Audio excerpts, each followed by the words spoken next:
Very good morning to all of you. +1 commerce section के accountancy subject की इस online class में आपका स्वागत है।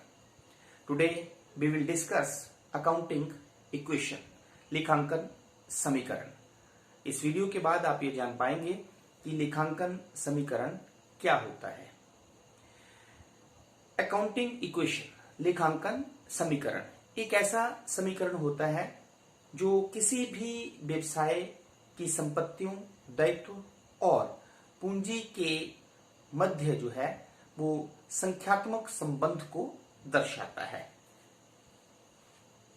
An accounting equation is a mathematical expression of the relationship between assets, liabilities and capital of the business. एक ऐसा समीकरण जो किसी भी व्यवसाय की संपत्तियों को, उनकी दायित्वों और पूंजी के मध्य जो है वो संख्यात्मक संबंध को दर्शाता है, उसे हम लेखांकन समीकरण कहते हैं। यह समीकरण दोहरा लेखा प्रणाली पर आधारित है। दोहरा लेखा प्रणाली, डबल एंट्री सिस्टम, एक ऐसा सिस्टम होता है जिसमें प्रत्येक लेन देन के दो पक्ष होते हैं, दो पहलू होते हैं। Every business transaction has its two aspects. इन दो पहलुओं में एक पाने वाला पक्ष होता है और दूसरा देने वाला पक्ष होता है। पाने वाले पक्ष को जो है वो डेबिट करते हैं और जो है वो देने वाला पक्ष जो है उसे क्रेडिट कहते हैं। इसका मतलब ये हुआ कि प्रत्येक लेन देन में जितनी राशि से जो है वो एक पक्ष को डेबिट किया जाता है, उतनी ही राशि से दूसरे पक्ष को जो है वो क्रेडिट किया जाता है। इसलिए जो है वो डेबिट और क्रेडिट जो है वो हमेशा बराबर रहते हैं। लेखांकन समीकरण जो है वो यह दर्शाता है कि एक व्यवसाय की जो संपत्तियां होती हैं वो उसके दायित्व और पूंजी के बराबर होती हैं। एक व्यवसाय के पास जो है वो अपना कुछ नहीं होता। जैसे मान लो हम एक एग्जांपल लेते हैं कि ये बिजनेस है, एक बिजनेसमैन है और वो एक बिजनेस में पैसा लगाता है। अब जब वो एक बिजनेस में पैसा लगाता है तो उसे हम क्या कहते हैं? पूंजी कहते हैं। क्या कहते हैं? कैपिटल कहते हैं। मान लो एक व्यवसायी जो है वो किसी भी व्यवसाय में 1 लाख रुपए लगाता है। अब जब वो 1 लाख रुपया उस व्यवसाय में लगाता है तो वो 1 लाख रुपए से उस व्यवसाय का लेनदार हो जाता है और दूसरी तरफ इस व्यवसाय में 1 लाख रुपए से जो है वो कैश आ जाता है। कहने का तात्पर्य ये है कि एक व्यवसाय के पास अपना कुछ नहीं होता। जो कुछ भी उसके पास संपत्तियां होती हैं या तो वो उसने उधार ली होती हैं या वो नगद ली होती हैं। तो इसलिए जो है वो कोई भी जो व्यवसाय में लेन देन है उसका व्यवसाय की संपत्तियों, दायित्व और पूंजी पर जो है वो बराबर प्रभाव पड़ता है। लेखांकन समीकरण, अकाउंटिंग इक्वेशन जो है वो व्यवसाय की संपत्तियों, दायित्व और पूंजी के मध्य जो है वो संख्यात्मक संबंध को दर्शाता है। और ये लेखांकन समीकरण जो है वो अकाउंटिंग इक्वेशन जो है वो है क्या? वो है assets is equal to liabilities plus capital. एक व्यवसाय की जो संपत्तियां होती हैं, एक व्यवसाय की जो संपत्तियां होती हैं वो हमेशा उसके दायित्व और पूंजी के बराबर होते हैं।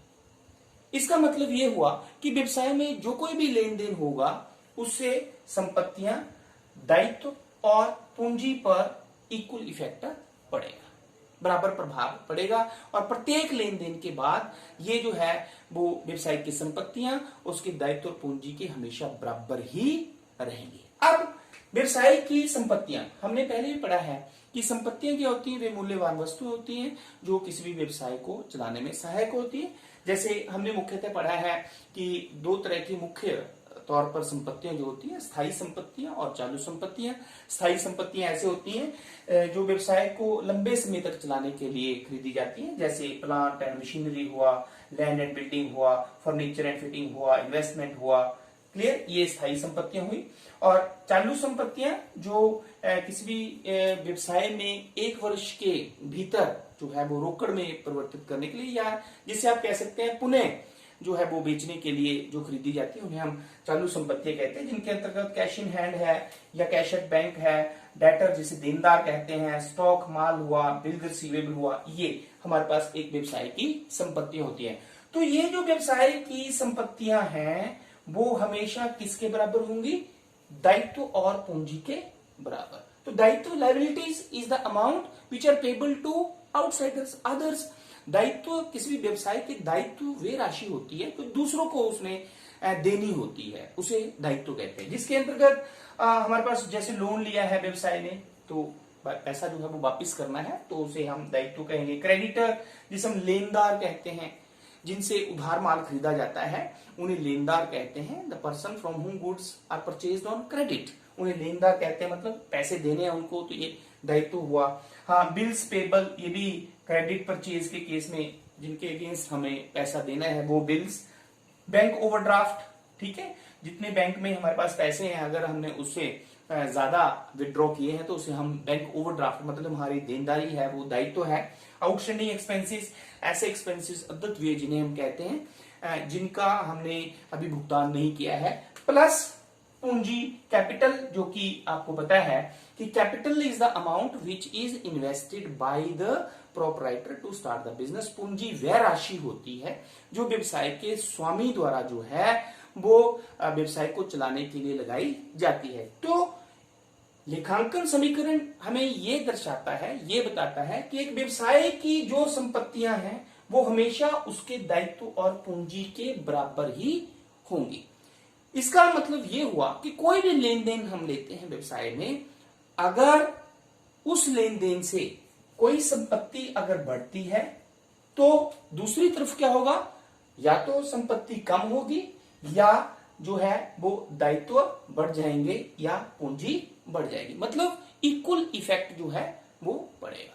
कोई भी व्यवसाय में ऐसा लेन देन नहीं होगा जिसका संपत्तियों, दायित्व और पूंजी पर जो है वो बराबर प्रभाव नहीं पड़ेगा।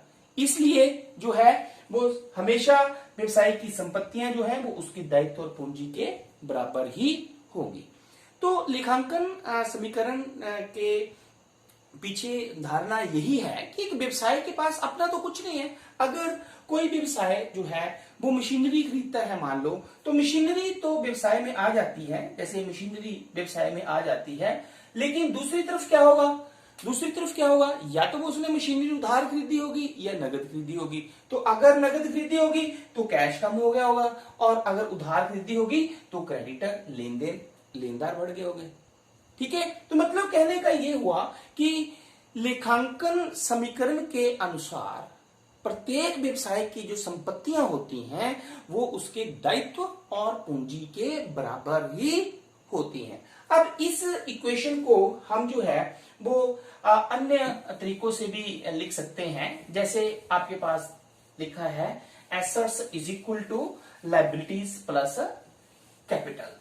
क्लियर, कि एक व्यवसाय की संपत्तियां जो हैं वो उसके दायित्व और पूंजी के बराबर होती हैं। इसीलिए हम इस इक्वेशन को लिख सकते हैं liabilities is equal to assets minus capital. Assets minus capital मतलब दायित्व जो हुए वो संपत्तियों में से पूंजी को माइनस करके कैलकुलेट किए जा सकते हैं। उसी तरह अगर हमने कैपिटल फाइंड आउट करनी हो तो कैपिटल इज इक्वल टू, इस इक्वेशन को ऐसे भी लिखा जा सकता है, इस इक्वेशन को ऐसे भी लिखा जा सकता है कि capital is equal to yes assets minus liabilities, assets minus liabilities. Clear, तो कहने का तात्पर्य यह है कि एक व्यवसाय की जो संपत्तियां होती हैं वो हमेशा उसकी लायबिलिटीज और कैपिटल के बराबर ही होती हैं। फॉर एग्जाम्पल हम यहां पे ले सकते हैं कि मान लो एक व्यवसाय की जो एसेट्स हैं व्यवसाय की, मान लो 2 लाख रुपीज हैं। व्यवसाय की एसेट्स जो हैं वो 2 लाख रुपीज हैं और लायबिलिटीज 50,000 हैं। तो कैपिटल कितनी होगी 1,50,000। क्लियर। इसी तरह हम इस इक्वेशन से कोई भी जो है वो मिसिंग फिगर्स कैलकुलेट कर सकते हैं। अगर हमें जो है वो एसेट्स की वैल्यू दी गई है, लायबिलिटीज की वैल्यू नहीं दी है, तो कैपिटल की वैल्यू हमें दी है, तो हम लायबिलिटीज की वैल्यू कैसे कैलकुलेट कर सकते हैं? Liabilities is equal to assets minus capital. Okay.